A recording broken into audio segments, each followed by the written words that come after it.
Alors, concernant le nombre du nom. Donc, vous voyez, moi, j'ai fait mon tableau, comme vous, avec un côté singulier, un côté pluriel. D'accord? Vous avez vu ici, hein, des fois, je vous l'avais dit qu'il y aurait certainement des étiquettes, des déterminants. Il y en avait plus que d'étiquettes non communs. Donc, voilà, j'en ai mis deux. Après, moi, ce que j'ai fait n'est pas forcément... Enfin, je veux dire, si j'ai mis un pantalon, peut-être certains ont mis ton pantalon ou le pantalon. Hein, bien sûr, c'est pas fixe, hein, mais l'idée, c'était surtout de ne pas se tromper de colonne et de bien mettre dans la colonne singulier les déterminants et les noms qui étaient au singulier, donc quand il n'y en a qu'un seul, et de l'autre côté, les déterminants et les noms qui étaient au pluriel, c'est-à-dire à partir du moment où il y en a deux et quand il y en a plusieurs. D'accord? Dans mon tableau, je me suis amusée à en plus écrire qu'ici c'était les déterminants et que là il s'agit bien des noms communs. Donc on a un pantalon, mon ordinateur, ton crayon, une casquette, la robe et le cartable. Ce que je vous propose maintenant, peut-être, c'est un petit exercice maintenant ensemble. On va croiser un petit peu maintenant les notions qu'on connaît, d'accord? Et je vous demande maintenant de me dire si un pantalon, c'est masculin ou féminin. Dans la rue des deux genres, souvenez-vous, le genre du nom, est-ce qu'un pantalon ira dans la rue du masculin ou dans la rue du féminin? Masculin, oui. Donc je vais mettre un M pour dire que c'est masculin. Pour mon ordinateur, qu'en pensez-vous? On va dire un ordinateur, donc c'est aussi masculin. Il va avec le chat, le balai, etc. Ton crayon, masculin ou féminin? Oui, masculin, encore une fois. Très bien. Une casquette. Alors, une casquette, est-ce que c'est dans la rue du féminin ou est-ce que c'est dans la rue du masculin? C'est facile parce qu'on voit une, ici, et le une va me permettre de dire que c'est féminin. Oui. La robe. J'aurais pu dire une robe. Féminin. Elle va aller avec la sorcière. Le cartable. On dit un cartable, c'est, oui, masculin. Très bien. Voilà, ça c'était pour qu'on croise un petit peu les données. Hein. Un groupe nominal peut être au singulier et il est au masculin. Au singulier féminin. Il va être en genre et en nombre, on va dire. D'accord?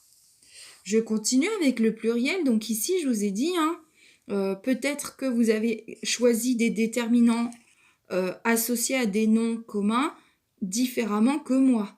Moi, j'ai choisi d'écrire plusieurs bouteilles, 20 cadeaux ou mes cadeaux, des papillons, de ou les hiboux.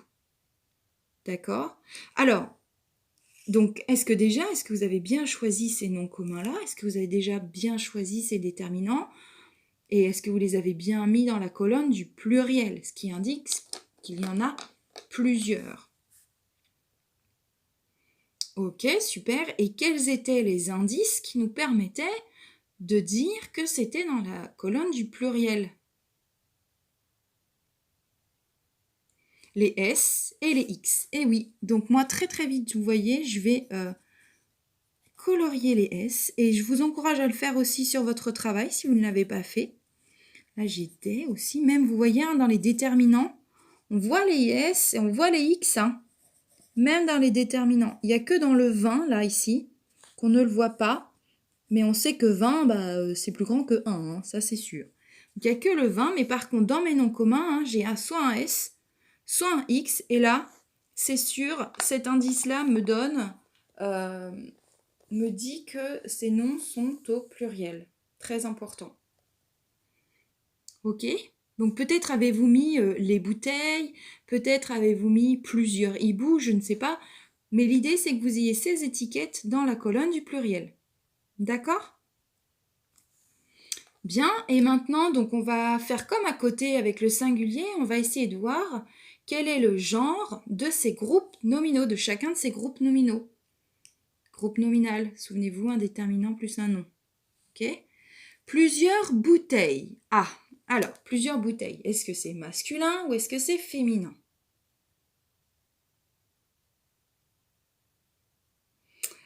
Alors, comme c'est au pluriel, c'est pas évident parce que du coup, on n'a pas un, on n'a pas une. Ce que vous pouvez faire, c'est transformer en essayant un bouteille ou une bouteille.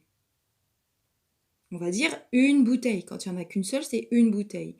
Et comme c'est une, c'est la rue du féminin. Et oui, on est au féminin. Il y a plusieurs bouteilles et elles sont au féminin. C'est féminin et c'est au pluriel, les deux. Ok, on continue avec cadeaux. Mes cadeaux, 20 cadeaux. Qu'est-ce que vous en pensez? Est-ce que c'est féminin ou est-ce que c'est masculin?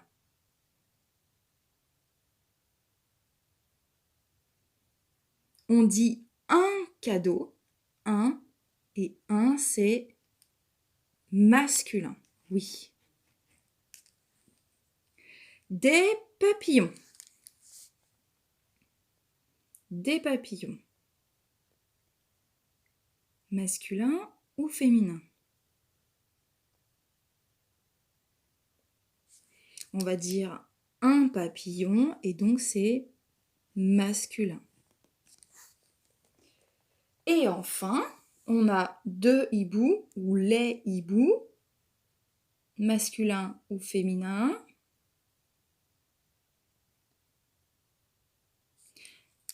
On dit un hibou, donc c'est masculin. Oui. Bien. Voilà le travail, je vous encourage à le garder, hein. Vous le collez dans votre cahier de travail à la maison, dans votre cahier de brouillon, celui que vous avez choisi hein, d'utiliser pendant cette période de travail à la maison. Gardez ce tableau précieusement, faites les coloriages comme moi, indiquez les petits F, les petits M. Je vais faire une pause exprès là, regardez sur ce côté-là, singulier. Vous pouvez faire une pause sur l'écran, corriger votre travail. Et puis je fais une pause de ce côté-ci pour que vous puissiez corriger votre travail.